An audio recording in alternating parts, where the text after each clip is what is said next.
जय जय रघुवीर समर्थ. शुका सारिखे पूर्ण वैराग्य जाचे, वसिष्ठा परिज्ञान योगेश्वराचे. कवी वाल्मिका सारिखा मान्य ऐसा, नमस्कार माझा सद्गुरु रामदासा.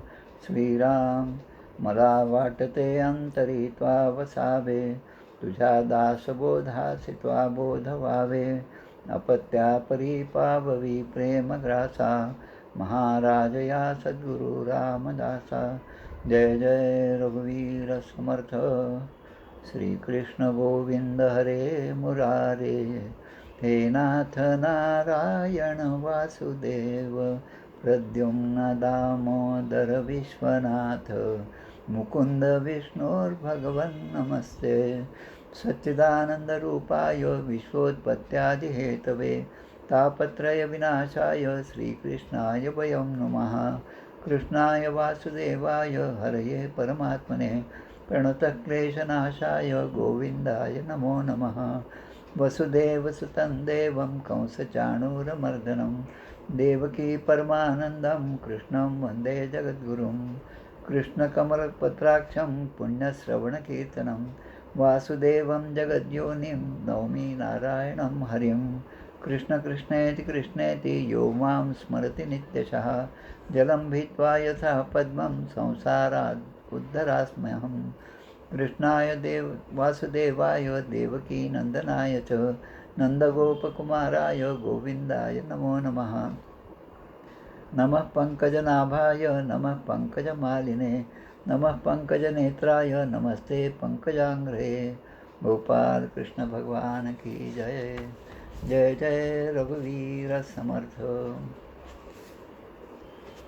आपल्या नेहमीच्या पद्धतीप्रमाणे सुरुवातीला कृष्णाष्टकम म्हणूया आपण. इथे श्रीमद कृष्ण शंकराचार्य विरचितं श्रीकृष्णाष्टकम. भजे व्रजैकमण्डनं समस्तपापखण्डनं, स्वभक्तचित्तरञ्जनं सदैव नन्दनन्दनं. सुपिच्छगुच्छमस्तकं सुनादवेणुहस्तकम्, अनङ्गरङ्गसागरं नमामि कृष्णनागरं. मनोजगर्वमोचनं विशाललोललोचनं, विधूतगोपशोचनं नमामि पद्मलोचनं. करारविन्दभूधरं स्मितावलोकसुन्दरं, महेन्द्रमानदारणं नमामि कृष्णवारणं. कदम्बसूनकुण्डलं सुचारुगण्डमण्डलं, मृजाङ्गनैकवल्लभं नमामि कृष्णदुर्लभं. यशोदया समोदया सगोपया सनन्दया, युतं सुखैकदायकं नमामि गोपनायकं. सदैव पादपङ्कजं मदीयमानसे निजं, दधानमुत्तमालकं नमामि नन्दबालकं. समस्तदोषशोषणं समस्तलोकपोषणं, समस्तगोपमानसं नमामि नन्दलालसं. भुवोभरावतारकं भवाब्धिकर्णधारकं, यशोमतीकिशोरकं नमामि चित्तचोरकं. दृगन्तकान्तभङ्गिनं सदा सदालसङ्गिनं, दिने दिने नवं नवं नमामि नन्दसम्भवं. गुणाकरं सुखाकरं कृपाकरं कृपापरं, सुरद्विषन्निकन्दनं नमामि गोपनन्दनं. नवीनगोपनागरं नवीनकेलिलम्पटं, नमामि मेघसुन्दरं तडित्प्रभालसत्पटं. समस्तगोपनन्दनं मृदम्बुजैकमोदनं, नमामि कुञ्जमध्यगं प्रसन्नभानुशोभनं. निकामकामदायकं दृगन्तचारुसायकं, रसालवेणुगायकं नमामि कुञ्जनायकं. विदग्धगोपिकामनो मनोज्ञतल्पशायिनं, नमामि कुञ्जकानने प्रवृद्धवह्निपायिनं. यदा तदा यथा तथा तथैव कृष्णसत्कथा, मया सदैव गीयतां तथा कृपा विधीयताम्. प्रमाणिकाष्टकद्वयं जपत्यधित्ययः पुमान्, भवेत् स नन्दनन्दने भवे भवे सुभक्तिमान्। इति श्रीमद् शंकराचार्यकृतं श्रीकृष्णाष्टकं संपूर्णं। गोपाल कृष्ण भगवान की जय। जय जय रघुवीर समर्थ।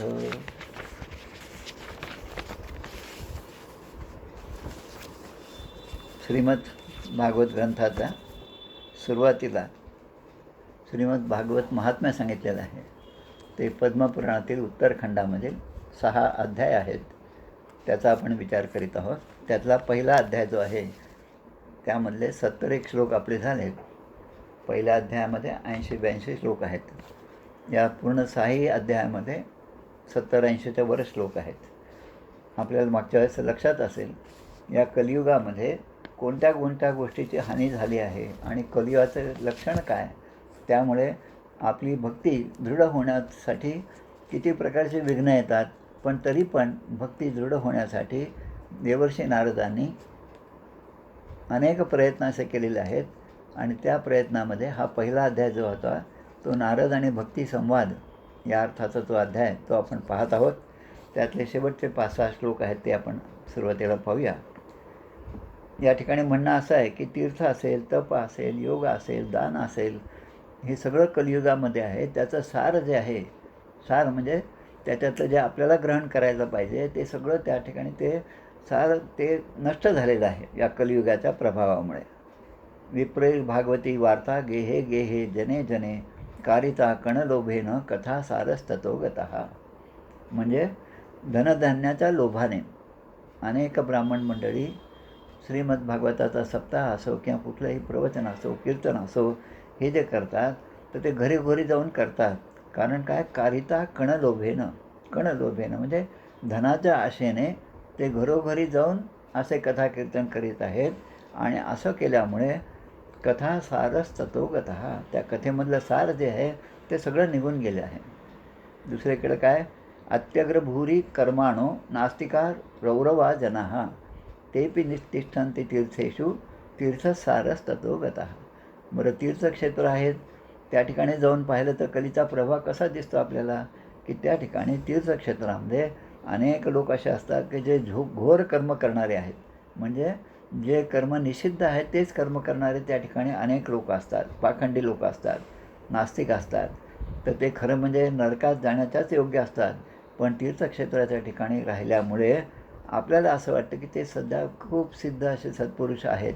आणि मग तीर्थक्षेत्राच्या ठिकाणी असा एखादा ढोंगिक असेना पण वरवर वेशाने असणारा जो भगवत भक्त आहे असं आपल्याला वाटतं, तो त्या ठिकाणी येणाऱ्या लोकांना फसवतो. आणि अशा गोष्टी घडल्यामुळे त्यांचं जे वैभव होतं, पूर्वीचं सार जे आहे तीर्थसार, ते सुद्धा आता गेलेलं आहे. तीर्थक्षेत्रामध्ये आपण पाहतो की कपडे धुणं, साधं स्नान करणं, स्नान करून 3दा आपण पाण्यामध्ये डुबकी मारली आणि सूर्याला अर्घ्य देणं 3दा, आणि भगवंताचे 24 नावं संध्येमध्ये सांगितलेलं घेणं, एवढं झालं की ते तीर्थाचं स्नान झालं. पण ते सोडून त्या ठिकाणी साबण लावून कपडे स्वच्छ धुणं हे जे आहे, अशा सगळ्या गोष्टी होताना आपल्याला दिसतात. आणि आपण बाहेर येत नाही तोच त्या ठिकाणी आपल्याला पुन्हा पैसे मागणारे, आशीर्वाद देणारे असे खूप लोक आपल्या मागे लागतात. या सगळ्या गोष्टींमुळे या कलियुगामध्ये तीर्थाचं सारसुद्धा निघून गेलेलं आहे.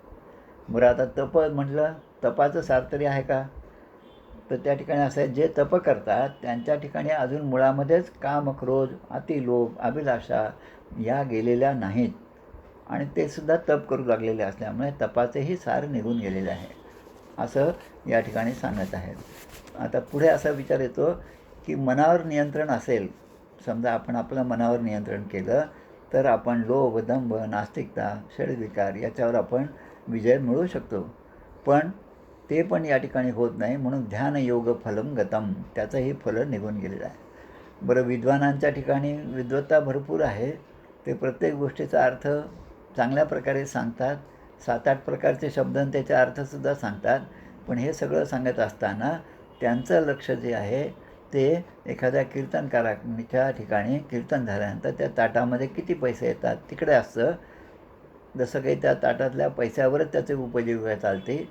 पण ते सगळं कीर्तन सगळे झाले, 3-4 दिवसाचे कीर्तन झाले की मग जे काय ठरलेलं असेल त्याप्रमाणे आता ठरलेलं असेल त्याप्रमाणे म्हणजे काही ठिकाणी मी पाहिलं की इसारपावतीसारख्या गोष्टीसुद्धा चालतात.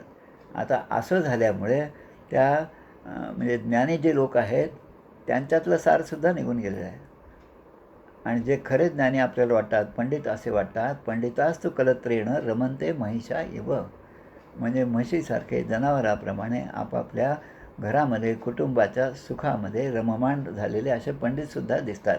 पुत्रसोत्पादने दक्षा अदक्षा मुक्ती साधने. आणि असं झाल्यामुळे मुक्तीचं जे मुख्य साधन आहे, ज्या नरदेहाने आपल्याला भगवंताशी एकरूप व्हायचं आहे, ती मुक्ती जी आहे त्यासाठी असणारी साधनं याकडे सुद्धा त्यांचं लक्ष नाही. आणि म्हणून आपल्याला समर्थ सांगतात, नरदेहाचे उचित काही करावे आत्महित, यथानुशक्त्या चित्तवित्त सर्वोत्तमी लावावे. श्रीमद भागवतामध्ये पुढे अशा अनेक कथा येणार आहेत. अजामिळाचं आख्यान आहे, धुंदुकारीचं आख्यान आता लगेच येणार आहे 4-5व्या अध्यायामध्ये, याच महात्म्यामध्ये. आणि समर्थ दुसरीकडे सांगतात, स्त्री कारणे परमार्थ बुडविला, स्त्री कारणे देह विकला, स्त्री कारणे सोडिली भक्ती, स्त्री कारणे सोडिली विरक्ती, स्त्री कारणे सायोज्य मुक्ती तेही तुच्छ मानिली. अनेक ओव्या समर्थांनी दिलेल्या आहे. आणि समर्थ जे सुरुवातीला सांगतात, गुरुगीता, रामगीता, उत्तर गीता, अवधूत गीता, आणि असं सांगता सांगता नाना ग्रंथांच्या संमती. आणि पुढे म्हणतात की भागवत आणि उपनिषद याचासुद्धा मी आधार घेतलेला आहे. तो आधार कुठे आहे तो शोधणं आणि त्यातल्या ओव्या कोणत्या दासबोधातल्या हे शोधणं हा सुद्धा एक अभ्यासाचा भागच आहे. पुढे या ठिकाणी म्हणतात, संप्रदायानुसार प्राप्त झालेली विष्णू भक्ती, म्हणजे आता मी एक वैष्णव संप्रदायाचा असेल तर मला जी प्राप्त झालेली विष्णू भक्ती आहे ती माझ्या ठिकाणी आचरणामध्ये कुठेच दिसत नाही. सगळीकडे सर्व चांगल्या चांगल्या वस्तूचे सारच सगळं निघून गेलेलं आहे. खरं म्हणजे आपण जर लक्षात घेतलं की आपल्या लहानपणी आपण जे काही शिळी भाकरी खाल्ली असेल, दूध घेतलं असेल, त्यावर काही तूप किंवा साखर टाकली असेल तर त्याची चव जी आहे ती आजही येत नाही. शिळ्या भातावर सुद्धा तेल वाढलं तरी पण आपण आनंदाने ते खात होतो, ते चविष्ट लागत होतं. पण आजही त्याच गोष्टी आपण खाल्ल्या तर ती चव नाही जी आपल्या लहानपणी होती.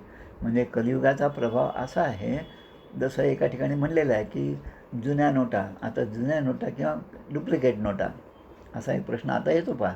आता हे खोटी नोट हा शब्दप्रयोग कुठून आला की मुळामध्ये खरी नोट होती आणि त्यासारखी दिसणारी दुसरी नोट तयार झाली, चलनामध्ये आली, आणि त्यामुळे खोटी नोट हा शब्दप्रयोग निर्माण झाला. पण तो निर्माण होण्यासाठी मुळातलं जे खरेपण आहे ते तर त्याचं अधिष्ठान आहे ना, की मुळामध्ये खरी नोट होती म्हणूनच त्याच्या खोट्या नोटांना महत्त्व आलं आणि माणूस फसत जातो. तर हे जसं आहे तसं कलियुगामध्ये अनेक गोष्टी डुप्लिकेट होत आहेत. म्हणजे आता जाहिराती तर अशा प्रकारे येतात की ते शॅम्पू जरी लावलं तरी त्यामध्ये ओनियन आहे, कांदे आहेत. रामदेव बाबाचं उदाहरण घेतलं तर मग ते पुढे आपण पाहतो की रामदेव बाबांनी जर ॲलोवेरा टाकला असेल तर प्रत्येकच प्रॉडक्टमध्ये ॲलोवेरा असतं. पेस्टमध्ये सुद्धा ॲलोवेरा आहे असं म्हणतात. म्हणजे त्याचंही काही आश्चर्य वाटायला नको. ह्याचं कारण काय, हा कलियुगाचा प्रभाव आहे. आणि हा कलियुगाचा प्रभाव असल्यामुळे त्याचा दोष कोणाला देणार.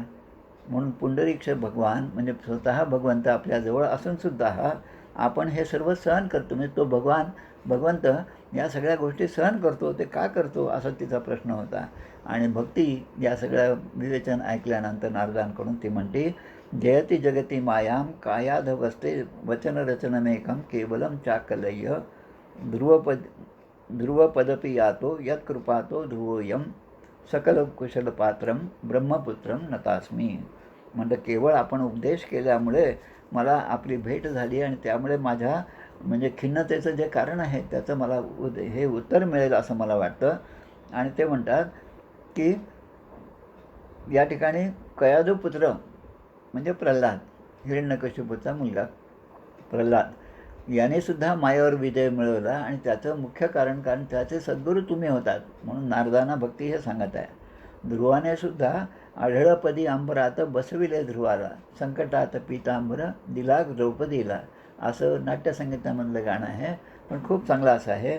तर ध्रुवाला सुद्धा ध्रुवप्रद प्राप्त होण्यासाठी ध्रुवाच्या मार्गामध्ये स्वतः नारद त्या ठिकाणी अवतीर्ण झाले आणि नारदाने त्यांना उपदेश केला, ओम नमो भगवते वासुदेवाय. आणि त्या एका उपदेशामुळे त्या ध्रुवाने अंबरामध्ये असं एक आढळ पद प्राप्त केलं. त्यामुळे तुमचं जे म्हणजे मला जी योगायोगाने आपली भेट झाली ती भेटसुद्धा फार महत्त्वाची आहे अशा प्रकारे सांगून हा पद्मपुराणातील उत्तरखंडामधला श्रीमद भागवत महात्म्यामधला भक्ती नारद संवाद नाम प्रथमोध्याय हा असा या ठिकाणी प्रथमोध्याय जो आहे तो पूर्ण होतो या ठिकाणी. आता दुसऱ्या अध्यायाला आपण प्रवेश करणार आहोत. तत्पूर्वी मध्ये थोडंसं आपण भजन करूया. श्रीकृष्ण